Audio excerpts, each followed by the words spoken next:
Hello, everyone. Coming at you with an unedited video today to talk about the role of positivity and positive thinking in your recovery from chronic dizziness symptoms. And I actually already filmed a video on this that I got a lot of feedback on and decided to refilm because I want to really get this point across since I think it's super important.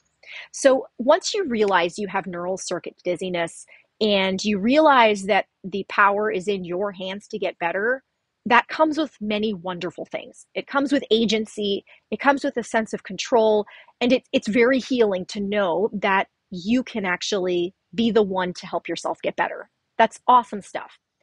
But it can also come with this pressure to think positive all the time.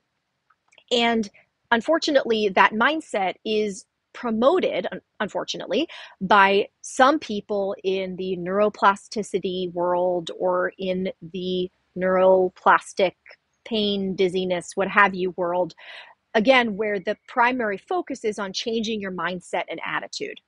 And again, never going to tell you that changing your mindset and attitude aren't good things, but they should never be done by bypassing your feelings.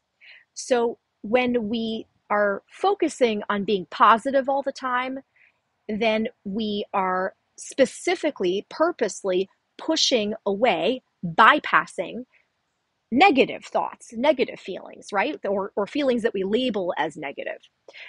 And I think that this is such a terrible way to approach healing from chronic dizziness for so many reasons, but one of them is that that's probably one of the contributors to why you have dizziness in the first place. An unwillingness or inability to feel negative feelings like anger, frustration, sadness. And the quotation marks are because they're just feelings. They're not actually negative or positive, but we tend to associate them with negativity because they don't feel so nice, right?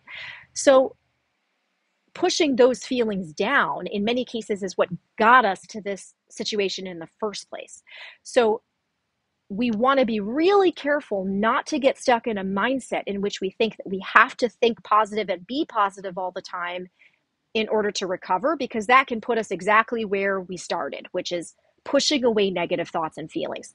And we've also learned in previous videos that that just doesn't work. We can't just push away and bypass those thoughts and feelings. They tend to come back and bite us in the butt, right? So in my opinion, again, not that positivity is always a bad thing. It's good to have a good attitude moving forward, but you can't force yourself to have a good attitude. What you can do, though, is practice curiosity. So rather than practicing positivity or blind positivity, where you're kind of bypassing things and pushing things aside and trying to always be positive, what you can practice is always being curious. Curiosity is different from positivity because curiosity gives you the space to really feel and experience the full spectrum of what's actually going on inside you, but to look at it perhaps with a kinder, softer eye than maybe you would have if you weren't working on curiosity. So curiosity gives you the space to develop kind of a natural positivity about the things that are really bothering you, or a natural sense of agency about the things that are really bothering you without you artificially having to push positivity on yourself.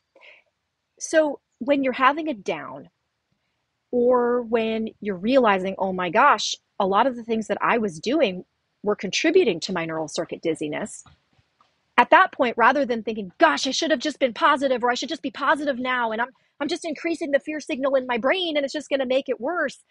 Rather than doing that to yourself, just take a step back, get curious. What are you feeling? What was happening? What might have caused you to react the way that you did? What experiences in your past might have taught your system that it should respond that way?